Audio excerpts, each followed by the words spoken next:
Good evening, esteemed guests, ladies and gentlemen, and very warm welcome to you to the India-Japan Partnership in Automotive Sector, fostering innovation and collaboration today. 本日は自動車分野における日印パートナーシップ、イノベーションとコラボレーションの促進にご参加いただきまして、誠にありがとうございます。To begin our event, may I request His Excellency Mr. Shibi George, Ambassador of India to Japan, to give the opening remarks. まずはじめに、駐日インド大使、シビ・ジョージ閣下よりご挨拶いただきます。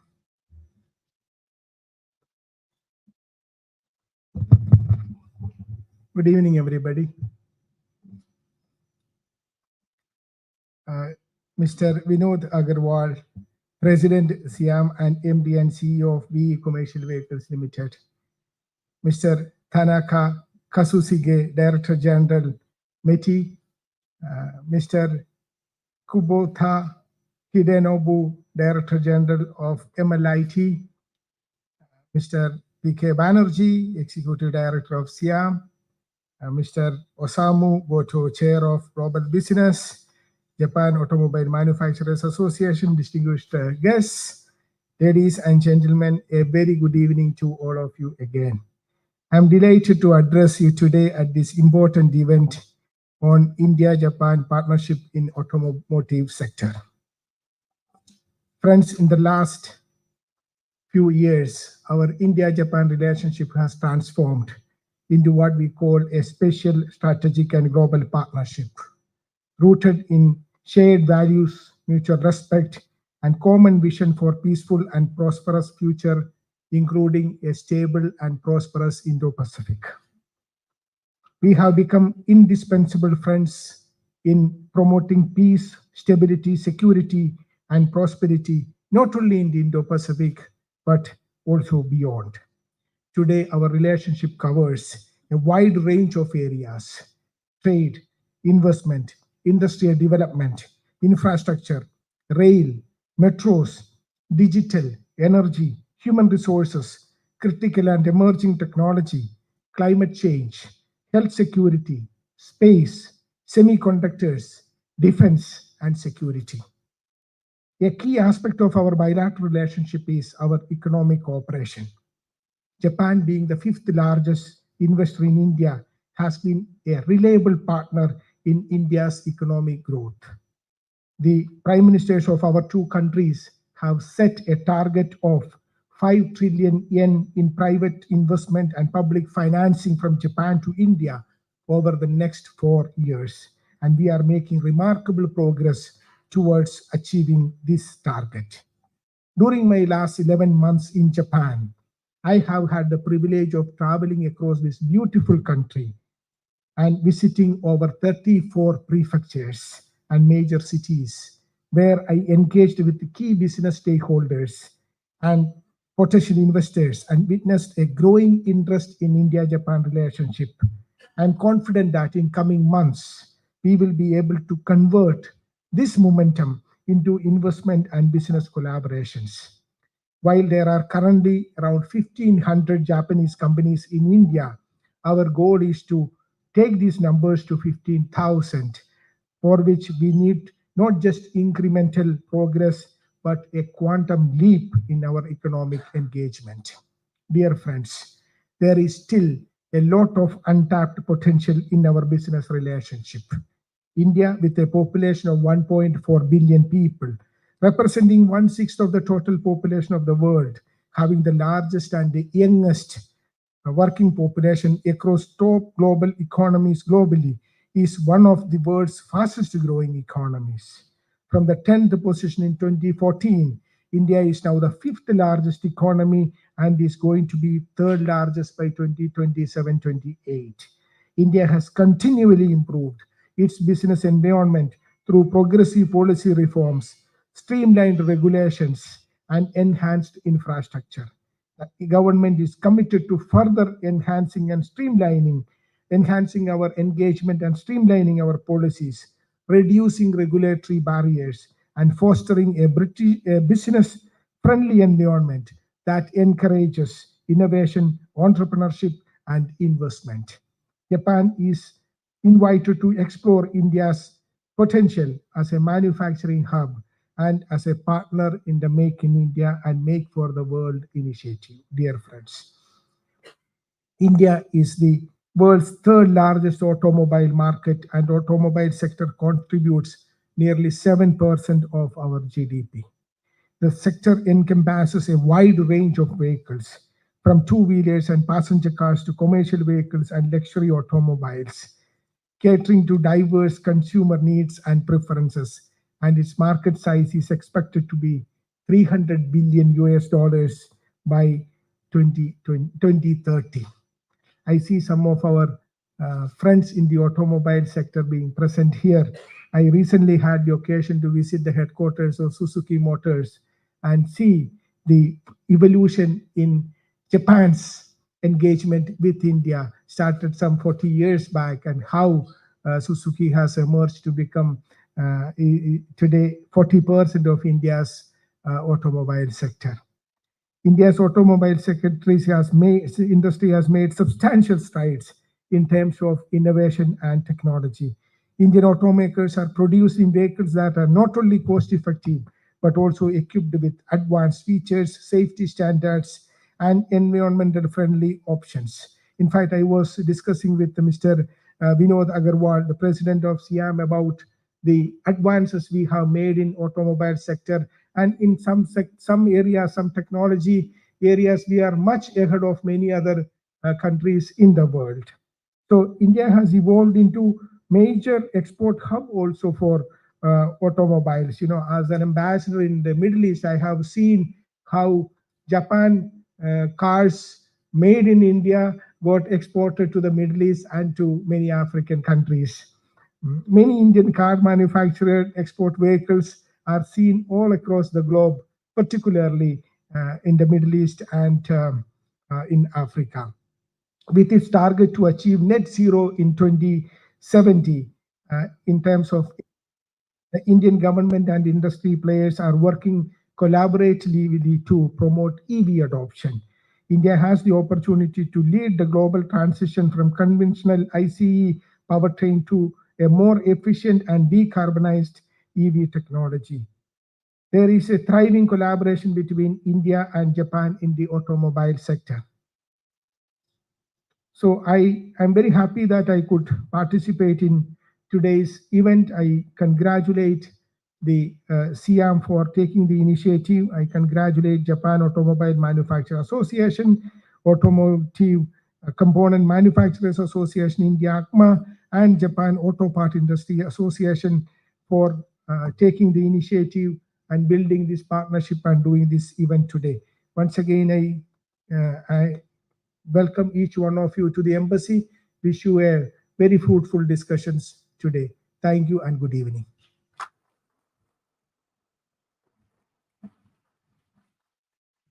Thank you, sir. Next, I would like to request Mr. Vinod Agarwal, President SIAM and MD and CEO BE Commercial Vehicles Limited to give the remarks. 続きまして、インド自動車工業会プレジデントおよび BE コマーシャルビークル MD&CEO ビノード・アガルワル様よりご挨拶をいただきます。His Excellency CP George, our senior officials from Japanese government, Director General Trade Policy, Mr. Tanaka-san, and Kubota-san, Director General, Ministry of Land, Infrastructure, Transport and Tourism, other senior officials from the ministries and Japanese auto industry, and my colleagues from the Indian automotive industry. And of course, we have the past president sitting here of SIAM. And we had today, in fact, excellent interactions at both METI and MLIT. So it was very, very fruitful, and we could make a good discussions. And of course, we have to do more on the mutual cooperation. As we all know, India has emerged as one of the brightest spots in the world, as the fastest growing and the fifth largest economy in the world. Our country has catapulted itself in the forefront of economic and sustainable focus of the world leadership. Indian policymakers have capitalized on this opportunity and set its sight on the Amrit Kal in 2047 that sets the target to increase nation's economy to US dollars 35 trillion. However, this growth is not envisioned at the cost of environment. Owing to the climate issues plaguing our planet, the Government of India has adopted a policy of Vasudev Kutumbakam, that is, one earth, one family, one future, emphasizing the importance of preserving the environment for future generations. This ensures that economic growth of the country is realized in a sustainable manner.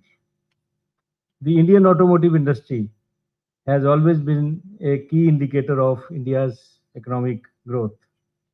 As Excellency C.B. George mentioned, automotive industry contributes to around 7% of the India's overall GDP. Additionally, Indian automotive industry constitutes 40% of nation's manufacturing GDP and supports over 30 million direct and indirect jobs in the country. Automotive industry's overall turnover was about US dollars 151 billion dollars in 2022-23, and automotive industry in India exported about 36 billion US dollars worth of vehicles and components during this period. And it has the potential of becoming much, much bigger. The passenger vehicle ownership in India is at 120 per 1,000 people, which is still much lower than the ownership standards in the developed nations at about 500 per 1,000 people. Thus, there is a major scope of growth in India. This growth will be aided by the recent infrastructure and manufacturing push by the government in the country. This way, the automotive industry of India will have a major role in the growth story of India in the times to come. As all of you must be aware, Japanese automotive giants have played a key role in aiding the growth of Indian automotive industry. Ever since 1980s, original equipment manufacturers of Japan like Suzuki, Toyota, Honda, Nissan, Mitsubishi, Mazda, Isuzu, Kawasaki, Yamaha have aided the development of automotive manufacturing and sales in India. From the OEM's perspective, the initial push and technical support given by the Japanese companies was very, very critical for the expansion and offerings currently present in the market. None of the segments has been bereft of the influence from Japanese OEMs. If we look at the current sales numbers, the OEMs with existing or previous partnerships with Japanese firms currently constitute 91% in two-wheelers and 51% in four-wheelers. These achievements not only developed the ownership rates of the Indian customer, but also established Indian industry on the global map. Most of the vehicle owners in India also understand Japanese influence on our automobiles. In fact, the potential for doing more in India is increased much more. So we expect that Japanese manufacturers will have more investments in the country. There are very, very positive policies from Government of India And if you plan to invest, I think everything is made possible, and there is complete support system. So therefore, I urge all the Japanese leaders present here today that we should plan for more investments, because future you are going to have much bigger economy in the country, in India. And we are at the cusp of bringing sustainable mobility into action through concerted efforts. Almost all leading companies of India are working towards achieving individual sustainable goals. Additionally, all OEMs are contributing to the national goals of reduced emissions and road safety. Under the guidance of multiple initiatives of government and supported by other industry stakeholders, Indian OEMs have understood the importance of alternate fuels, which would go a long way in decarbonization targets. Technologies like electric vehicles, hybrids, biofuels, ethanol blending, and natural gas are gaining fast traction across all segments in the nation. Additionally, usage of advanced alternate fuel options like ethanol flex fuel and hydrogen mobility are being explored. Apart from this, Indian automotive ecosystem has understood the need for end-of-life vehicle recycling to improve circularity of the industry. The industry has also relied behind policymakers' fight against road accidents and initiated the awareness campaigns about 4 E's of road safety, which is education, engineering, enforcement, and emergency care. OEMs are completely aligned with the Indian government's goal of reducing fatalities due to road accidents by 50% by 2025. Japanese OEMs have also been pioneers in multiple sustainability areas. The road accident reduction exercises of Japan and seamless integration of technology with the discipline to reduce accident fatalities pose many learnings for a country like India. Even for automotive recycling, Indian circularity stakeholders can learn a lot from Japanese counterparts. For decarbonization through alternate fuels, Japanese OEMs have landmark work in the field of hybrids and hydrogen fuel cell EVs. Even on the policy front, multiple Japanese associations have come forward to collaborate with Indian associations and catalyze sustainable mobility in India. On similar lines, to initiate deeper collaboration between Indian and Japanese OEMs, SIAM and JAMA have already signed an MOU in the past for discussions on these pertinent topics. Needless to say, this partnership has been very fruitful, and SIAM aims to build on this partnership across the segments. During this visit, where we have brought the biggest delegation, we have almost 40 senior persons that have come from India. We have had discussions on wide-ranging topics between Japanese automobile industry represented by JAMA and ourselves, and I'm sure there are a lot of collaborations which are going to happen based on these discussions, and we will be able to create a very win-win situation, big win-win situation for both Japanese industry as well as the Indian automotive industry. And I'm sure we will continue to also work to attain more and more sustainability and decarbonization, which is absolutely very important for the entire world, including both Japan and India. Thank you very much. It's my pleasure to be present here.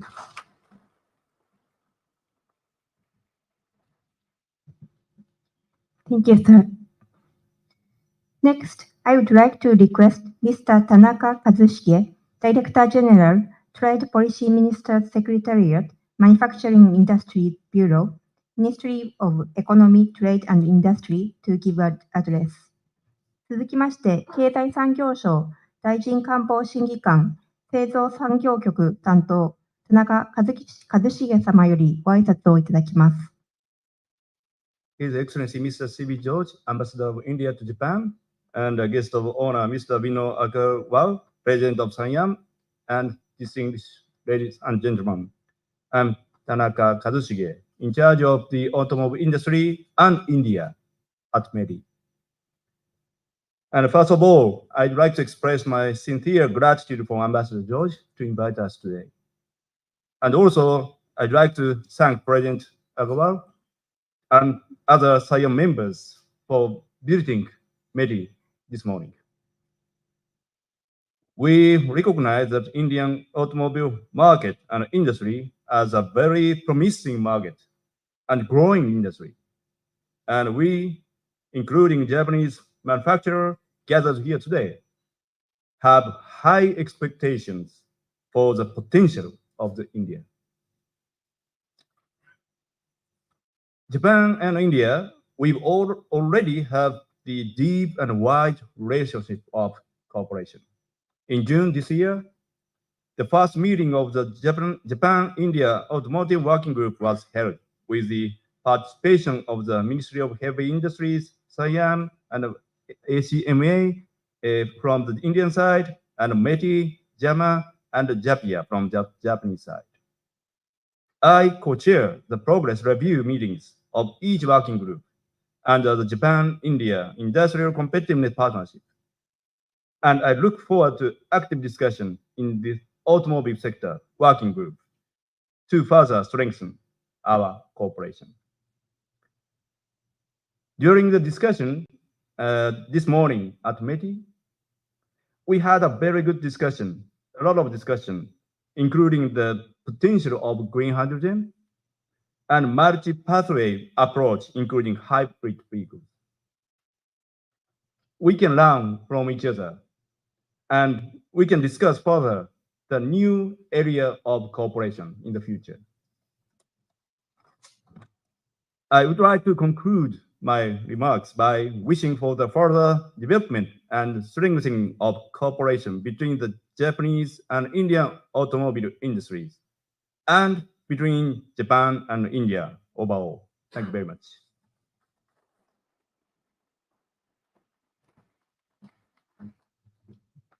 ありがとうございました。Next, I would like to request Mr. Kubota Hidenobu, Director General, Ministry of Land Infrastructure, Transport and Tourism, to give the address.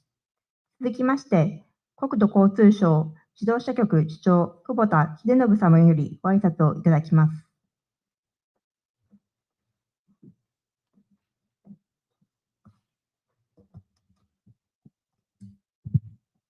Good evening. My name is Hidenobu Kubota. I'm Director General for Engineering Affairs Road Transport Bureau of the Emirates. I'm honored to be invited to this splendid event. I will begin by expressing my sincere gratitude to His Excellency, C.B. George, Ambassador of India, and to Mr.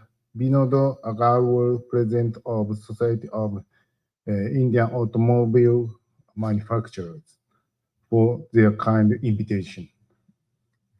I very much look forward to speaking with the many prominent people gathering here in support of the Indian auto industry. Today, we are fortunate to have Siam representative at Emirates to engage us in highly productive discussion.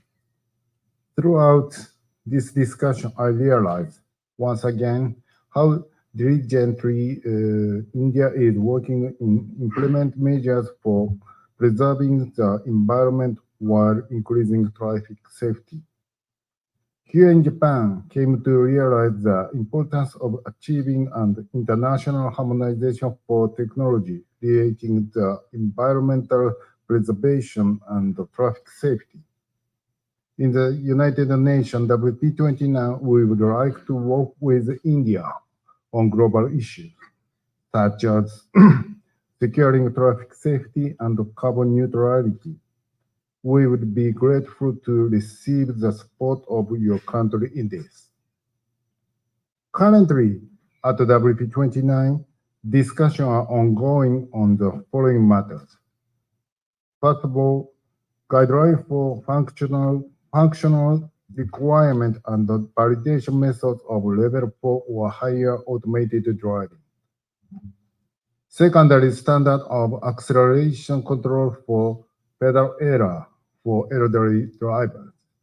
Finally, LCA life cycle assessment guideline to properly, properly evaluate greenhouse gas emission, taking into account the vehicle's entire life cycle, from materials to manufacturing to disposal and recycling, including hybrid vehicles. Japan is an active participant in these discussions. Also, as you know, Japan became the first non-European country to vice chair WP29. This is an indication that Japan, India, other Asian markets have stepped upon the world stage. As the third largest market, automobile market, I strongly believe India will play a much more important role in this sector. We will continue to work with India to transform WP29 into a true global body. Finally, Japan Automobile Show 2023 will be held from tomorrow. I especially look forward to this event since many of the exhibit and event are sponsored by JAMA, Japan Automobile Manufacturers Association, and its members. The Emirate will also have booths featuring the latest on advanced safety vehicles, so-called ASV project, and the Japan Nuclear Assessment Program, so-called JNCAP. We will be honored by your attendance should you have time. I will continue my remark with my wish for further development and evaluation of our partnership with India in the auto industry. Thank you for your kind attention.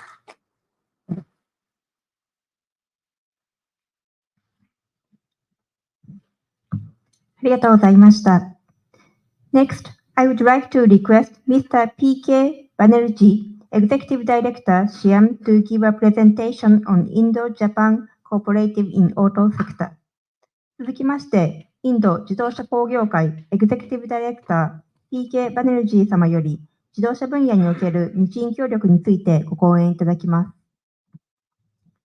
Good evening, His Excellency, Ambassador of India in Japan,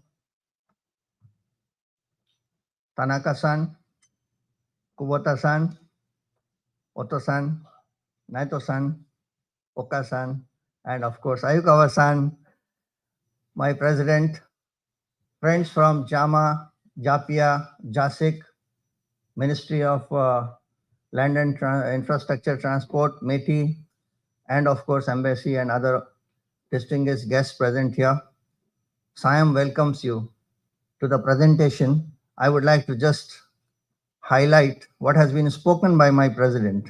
So may I have the presentation on the screen, please? The first slide, next slide. As my president, His Excellency, and of course Tanaka-san, Kubota-san spoke, rising India has taken the 5th largest position in the world economy.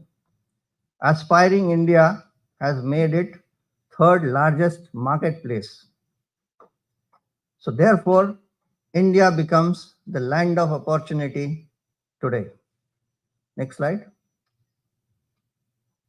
And that's where you will find that every vehicle segment, India has NUS position now, and it's going to even be more interesting in time to come as India's rise is very promising in days ahead. Next slide. This rise of India and its mobility landscape has Japanese footprint mark shown in as His Excellency also mentioned about 40 years, but Okasan corrected me that this journey is even longer. Culturally, traditionally, if you see, we have a history of ties which goes maybe 400 years back. But this is just a reflection of a short period of time, how we started small and how we have grown in our relationship stronger and stronger by every passing year. Next slide. This is a just glimpse. This is just picture that how Hero and Honda, you can see over the picture, how they started small and today India takes the pride in becoming the perhaps largest two-wheeler producer in the world. Also, Maruti Suzuki story, Ayuka-san is here. He's our past president as well. It's known to the whole world. So therefore, it's just a kind of reflection of or the testimony of the relationship what Japan and India holds in its time frame. Next slide. And this is what my president spoke about in terms of percentage. Every vehicle category, directly, indirectly, the Japanese footprint, Japanese contribution is there. Next slide. In 2006, we started a small Sam Jama annual engagement.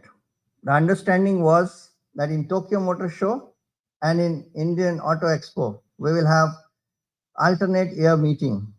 And this is 2006 when I was also young. And of course, the small delegation, only 5-member delegation visited Japan. Next slide. Now this is 2017. We have 50-member delegation exchanging every aspect and nuance of mobility, whether it's emission, safety, connected vehicle, ITS. Therefore, in 2017, followed by, next slide, this is Auto Expo 2022. Here we had to, because the size of the delegation became so big, that we had to divide into two-wheeler, four-wheeler, emission, technical. So this is the two-wheeler delegation visiting Auto Expo, and we had a discussion on 2023. Next slide. Now this is 2023. We had a huge separate discussion in 3 days in emissions, technical regulations, two-wheelers, and this is the size which we find it hard to capture in the camera. Next slide. So this is the latest. Our president had a meeting with Ezaka-san. He was kind enough to host in this despite his busy schedule because of Japan Mobility Show, and of course we had a 40-member Indian delegation joining here. Next slide. So this is the kind of we found it very hard to capture the frame because of the size it has grown. Next slide. So as it's very clear, the sustainable mobility, sustainable earth, India, Japan, same challenge.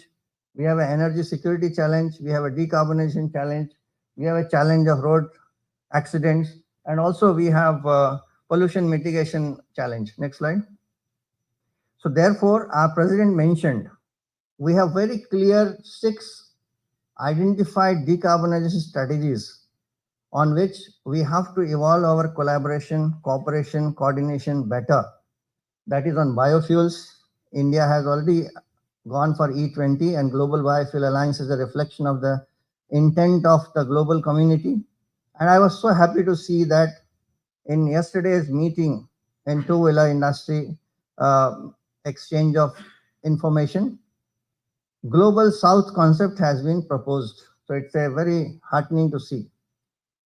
And then on electrified vehicles, both hybrid and electric, plus we have a CNG, LNG, and hydrogen, and followed by circularity, that is recycling is a very prominent area on which we are seeking the cooperation with industry. And of course, the road safety remain the paramount importance. Next slide. So again, it's not only the OEMs who are contributing to this journey. Japan has been contributing, as His Excellency mentioned, 1,500 companies to become 15,000. It has to really see this kind of beginning, and then we have to expand. And we see everywhere we have a cooperation. Next slide. Now, this is where we had signed MOU, and that MOU has really served very well. And now we are expanding that MOU. We have intentions. We have already discussed with JAMA colleague, and we will be taking it forward in bigger and expanded manner. Next slide. And this is how we have been actually having 18 years of relationship. And that's where I was jokingly mentioning that the relationship has become a kind of reach to adulthood. Now the adult relationship has to be handled in a different manner once you are adult. So we had 18 years of continuous engagement with 9 meetings in Japan and 6 meetings in India. And of course, due to COVID, 3 meetings had to be on online. Next slide. So this is the summary on which we are actually going to take our next step forward.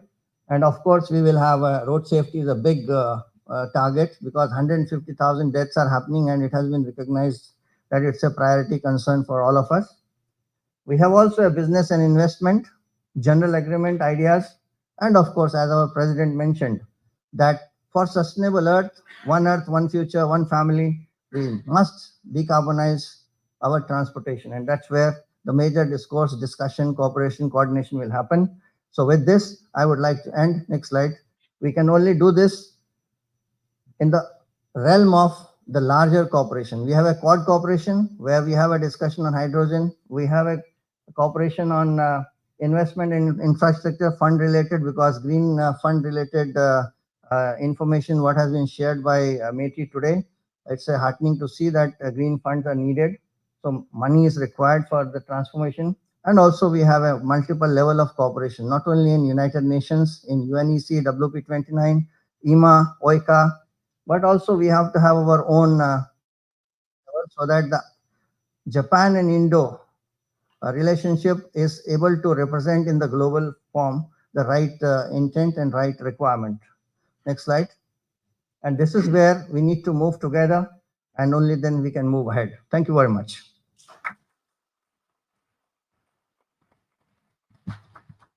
Thank you, sir, for your presentation. Next, I would like to request Mr. Osamu Goto, Chair of Global Business Subcommittee, Japan Automobile Manufacturers Association, Vice President, External Government Affairs, Nissan Motors Corporate Limited, to give a remark. 続きまして、日本自動車工業会国際ビジネス部会長および日産自動車理事、後藤治様よりご講演をいただきます。Thank you for the kind introduction.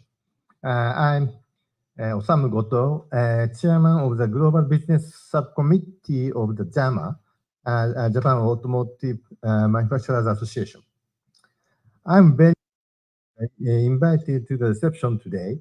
It's a great honor for me to have to be here with Excellency as Ambassador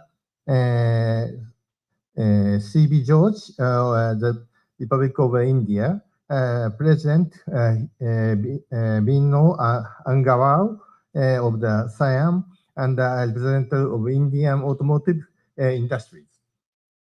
India and Japan has a strongly cultural and economical link through the history. The ancient times, Buddhism and Hinduism were introduced to Japan from India through China and have influenced Japanese culture. In the modern period, India and Japan were active trading partners. It is also said that Indian iron ore, which is necessary to the automobile production, was one of the factors that supported to the beginning of the post-World War II high economical growth in Japan. In recent years, the Comprehensive Economic Partnership Agreement between Japan and the Republic of India became extensible in 2011.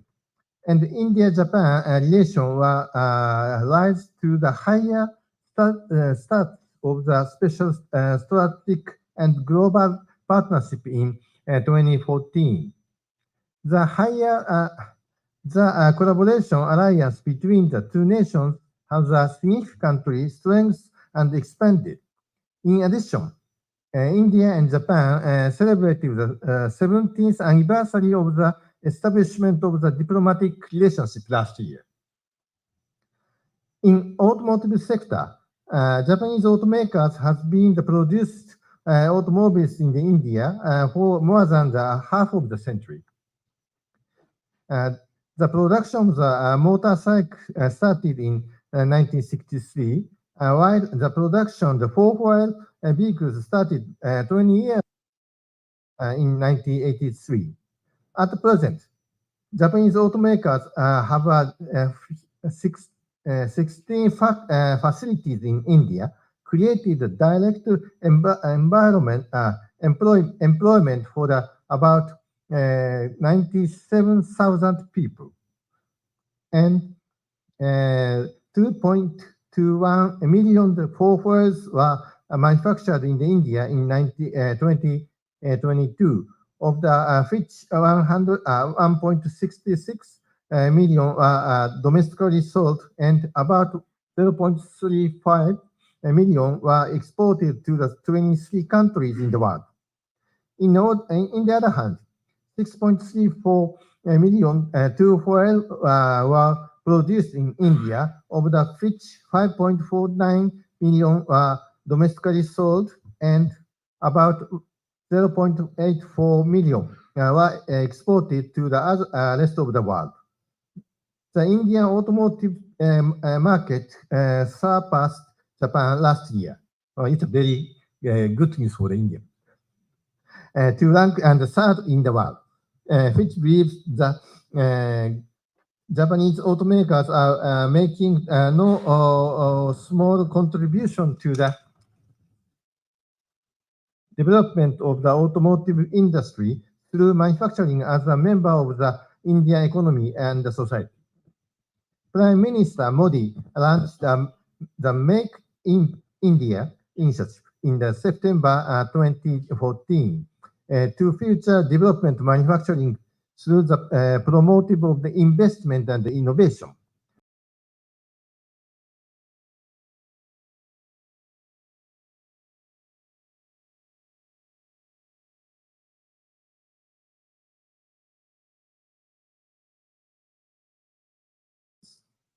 Japanese automakers are also making every effort based on the individual advantages in accordance with such policies in order to contribute to Make in India initiative. In the same month of the same year, the memorandum of the understanding was signed by them, the President Vikram Kirloskar of the Siam and then Chairman Fumihiko Ike of the JAMA to future enforce the existence-friendly relation between the two organizations. It was the first of the MOU that JAMA concluded with the Overseas Industrial Association. While Siam and JAMA have already had closed cordial cooperative relation even before the MOU was signed. MOU requires information exchange and collaboration related to the motor shows in addition to the auto market trends, business and investment environment, harmonization of the standard, environmental problem, vehicle safety, and other matters. In this context, we sincerely welcome President Agarwal's and other Siam members to the Japan Mobility Show 2023 opening tomorrow, as that truly align with the intention of the MOU. It has long been said that automotive industry is facing a one-in-the-century transformation. we are expected to develop from the automotive industry to the mobility industry by responding to the advances in connective autonomous sharing subscription and environment. That says someone says the case and offered new vehicles such as mobility as a service. That says the mass. On the other hand, in order to achieve the carbon neutrality, which is the urgent global issues, everyone in the world must unify and take action, starting with what we can do immediately. Regarding to carbon neutrality, principal of the automobile manufacturers associations in the world, including SIAM and JAMA, under the International Organization of the Motor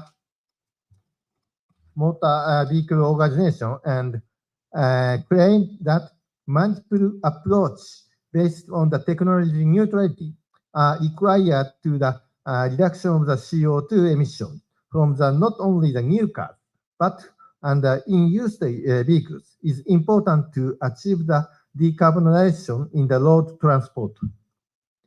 In the June of this year, the Japan and India and the Japan Industrial Competence Partnership operated jointly by the two governments established automotive working group based on the public-private partnership.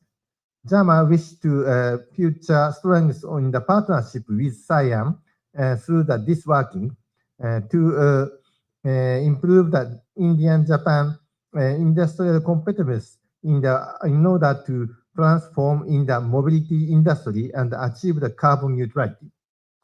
As I said, India and Japan have always growth together.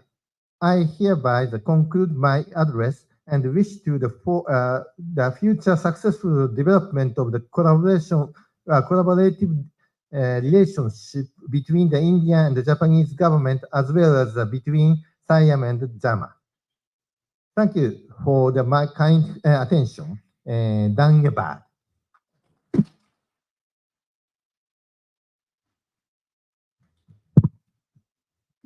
ありがとうございました。We will now have an interactive session with questions and answers. If you have any questions, please let us know. ここからは質疑応答の時間としたいと思います。ご質問のある方は挙手にてお知らせくださいませ。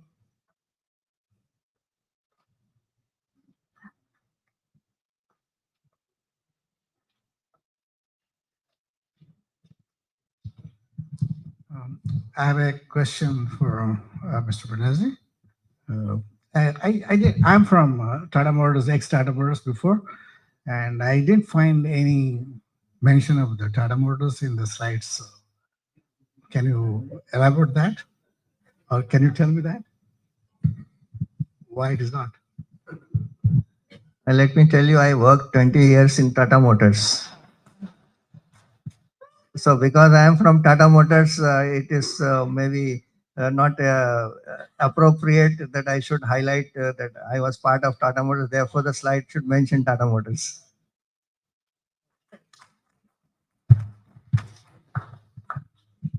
Is there any other question?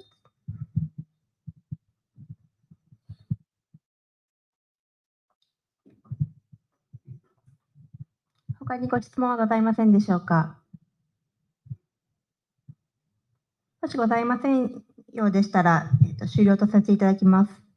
If there's no question, we would like to finish this Q&A session. We have a networking session after this event, so if you have any questions, please directly ask the speakers and delegation. もしご質問ございましたら、この後、レセプションがございますので、その場で直接訪問団メンバーや登壇者にご質問いただきますようよろしくお願いいたします。Next, we would like to have memento presentation and group photograph. ここで記念品贈呈と集合写真を撮りたいと思います。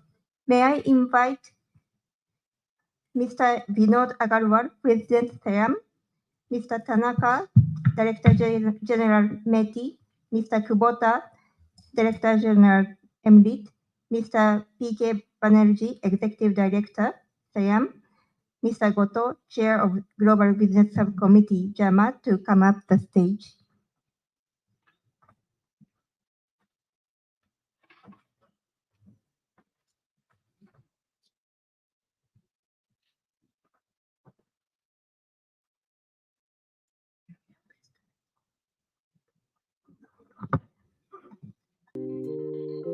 We will have a group photo only.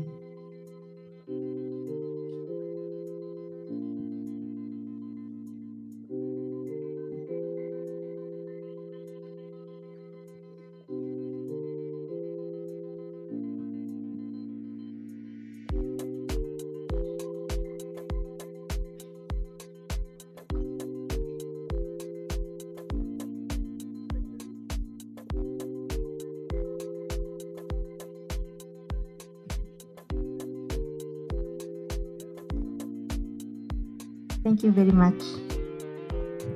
We will now conclude the seminar on India-Japan partnership in automotive sector, fostering innovation and collaboration today. Thank you very much for your participation. 以上をもちまして、自動車分野における日印パートナーシップ、イノベーションとコラボレーションの促進を終了とさせていただきます。ご参加いただきましてありがとうございました。